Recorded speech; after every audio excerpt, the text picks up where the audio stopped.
For the last 50 years, the TV show Sesame Street has been helping to teach preschool children basic numeracy and literacy, albeit using the Americanised version of the English language, which as an Englishman I have to say is just wrong. But on the TV show's website, a new character has recently been launched, and now the TV producers are trying to decide whether or not to incorporate this character onto the show itself.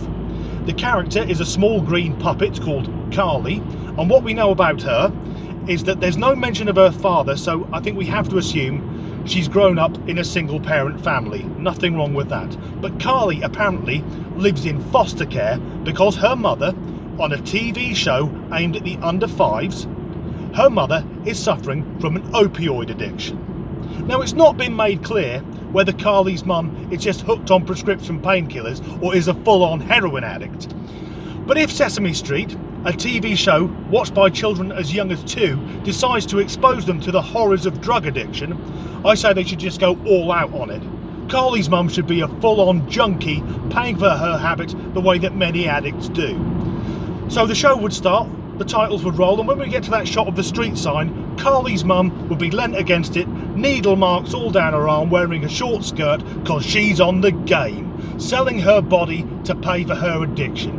In the show there could even be a scene where she gets out of Oscar the Grouch's trash can after she sucks him off, and now she's got enough money for one hit, so she's off to a dark alley to shoot up with a dirty needle. Today's show has been brought to you by the letters H, I and V. Elmo could be a pimp.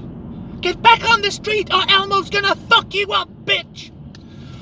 The idea that drugs are involved in making Sesame Street doesn't surprise me at all. If you watch it as an adult, it's like you're watching it through the eyes of someone who's taken a shitload of hallucinogens. Sunny day, everything's... What the fuck?! There's a 9-foot bright yellow talking bird walking down the street, accompanied by what appears to be a miniature woolly mammoth.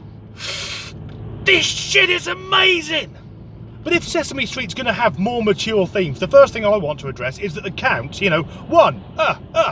him, he's a fucking vampire! So can we have an episode of Sesame Street where he's just covered in blood because he's ripped the throat out of a virgin? More mature themes? Well, maybe the puppets could form a protest group. Blue Lives Matter. The Cookie Monster could be diagnosed with type 2 diabetes, which he's done to himself. Maybe Grover could snap, just turn up one day with an assault rifle and 2 handguns and start firing indiscriminately at the crowd. Or maybe Bert and Ernie could go out in the evening with some baseball bats and just start knocking the shit out of Mexicans. Go back to where you fucking come from! Or do you think that might be a bit much for 2-year-old kids, and instead they could just enjoy the brightly coloured puppets and learn how to count to 10? Of course, the other successful puppet show was The Muppets, but that's American as well. But in Britain we've got our own version of The Muppet Show. It's on late at night and it's called Today at Westminster.